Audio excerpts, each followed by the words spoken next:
ছাত্র জনতার আন্দোলনে আওয়ামী লীগ সরকারের পতনের ৬ মাস পার হলেও অতীত কর্মকাণ্ডের জন্য অনুশোচনা না করে স্বভাবসুলভ ভঙ্গিতেই কথাবার্তা বলে চলেছেন শেখ হাসিনা। যে বাংলাদেশটা সারা বিশ্বের কাছে উন্নয়নের রোল মডেল ছিল, উন্নয়নের বিষয় ছিল, সেই বাংলাদেশের আজকে চরমভাবে ধ্বংস করে আজ একটা জঙ্গি সন্ত্রাসীদের দেশ হিসেবে পরিণত করা হয়েছে। গত ৫ আগস্ট ক্ষমতা ছেড়ে ভারতে পালিয়ে আশ্রয় নিলেও সেখানে বসেই বিভিন্ন মাধ্যমে একের পর এক উস্কানিমূলক বক্তব্য দিয়ে চলেছেন তিনি। আর এতেই ক্ষোভ অসন্তোষ বাড়ছে জনমনে। সবশেষ ৫ ফেব্রুয়ারির রাতে নিষিদ্ধ ঘোষিত ছাত্রলীগের ভেরিফাইড ফেসবুক পেজে থেকে জানানো হয় ভারতে অবস্থানরত আওয়ামী লীগের প্রধান বুধবার রাতে ছাত্রদের উদ্দেশ্যে বক্তব্য রাখবেন। আর তারপর থেকেই উত্তাল বাংলাদেশের ছাত্র জনতা। ঘোষণা অনুযায়ী রাত ৯টার পর বাংলাদেশ আওয়ামী লীগের অফিসিয়াল ফেসবুক পেজে লাইভে আসেন তিনি। তবে হাজারো শহীদের রক্তের বিনিময়ে জুলাই গণ অভ্যুত্থানের পর ৬ মাস পেরিয়ে গেলেও গত প্রায় ১৬ বছর ক্ষমতায় থাকা দলটির শীর্ষ এই নেতার কথায় বিন্দুমাত্র কোনো পরিবর্তন লক্ষ্য করা যায়নি। এমনকি অনুশোচনা প্রকাশের কোনো ইঙ্গিতও ছিল না তার বক্তব্যে। বরাবরের মতো এবারও তিনি চেহারা দেখাননি। বলেছেন, জুলাইয়ের আন্দোলন কোটা নিয়ে ছিল না, এটা ছিল ষড়যন্ত্র। আমি বারবার বলছি। প্রায় ৫০ মিনিটের ওই লাইভে শেখ হাসিনা বলেন, এটা ছিল সেই একজন ক্ষমতালোভী, তার মেটিকুলাস ডিজাইনের অংশ। সে অংশ হিসেবে তিনি ছাত্র থেকে শুরু করে আওয়ামী নেতাকর্মীদেরকে হত্যা করেছেন। ধানমন্ডি ৩২ নম্বরের বাড়ি প্রসঙ্গেও কথা বলেন হাসিনা। তার ভাষায়, ৩২ নম্বরের বাড়ি আমরা ব্যক্তিগতভাবে ব্যবহার করিনি, এটা মিউজিয়াম।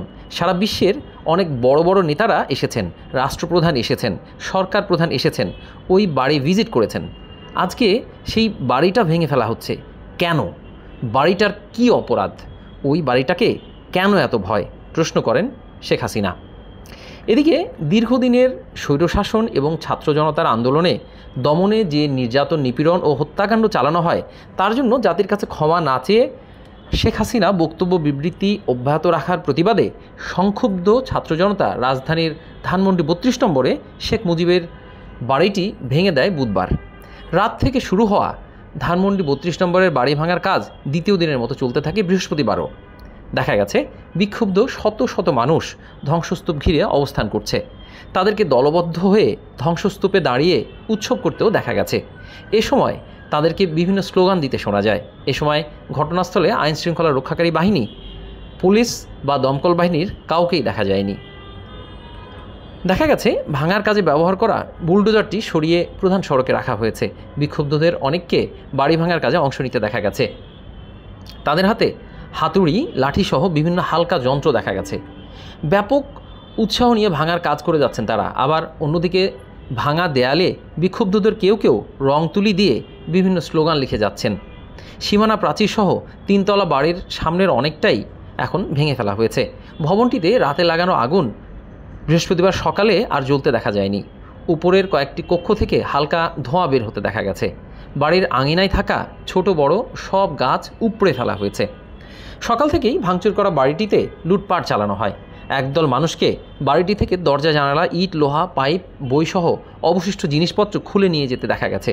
যে যেমন পারছে বাড়ির ভেতর থেকে জিনিসপত্র খুঁজে খুঁজে নিয়ে যাচ্ছে। সেখানে অংশ নেওয়া বিক্ষুব্ধ জনতার একজন বলেন, আমরা আর আওয়ামী লীগকে এদেশে দেখতে চাই না, তাদেরকে ক্ষমতায় দেখতে চাই না। বঙ্গবন্ধু ছিল স্বৈরাচার, তার মেয়েও স্বৈরাচার। আমরা চাই না এদেশে আর কোনো স্বৈরাচার আসুক। আরেকজন বলেন, তাদের কোনো প্রতীক আমরা রাখব না, সারা দেশে থাকা সকল চিহ্ন গুড়িয়ে দেওয়া হোক, তাহলে তারা দেশে আসার সাহস পাবে না। আজকে ইতিহাস রচিত হয়েছে, এর মধ্য দিয়ে বঙ্গবন্ধু পরিবারের কবর রচিত হয়েছে। আরও দেখা যায় বাড়িটির ভাঙা অংশ থেকে হেক্সু ব্লেড দিয়ে রড কেটে নিয়ে যাচ্ছে এক ব্যক্তি। কেউ কেউ ভারী হাতুড়ি দিয়ে কনক্রিট ভেঙে সংগ্রহ করছে রড। বাড়ির ভেতরে পড়ে থাকা একটি পোড়া গাড়ি থেকে ইঞ্জিন খুলে নিয়ে যেতেও দেখা গেছে কজনকে। পরে যানবাহনে করে এসব মালামাল তাদেরকে সরাতে দেখা গেছে। এদিকে গণ অভ্যুত্থানে ক্ষমতাচ্যুত হয়ে ভারতে গিয়ে আশ্রয় নেওয়া শেখ হাসিনার অনলাইন ভাষণের পাল্টা পদক্ষেপ হিসেবে ঢাকায় তার রাজনৈতিক কার্যালয় সুধা সদনেও হামলার খবর পাওয়া গেছে। এছাড়া খুলনার শেখ বাড়ি, নোয়াখালীতে ওবায়দুল কাদেরের গ্রামের বাড়ি ও কুষ্টিয়ায় আওয়ামী লীগ নেতা মাহবুবুল আলম হানিফের বাড়িতেও হামলা চালানো হয়েছে।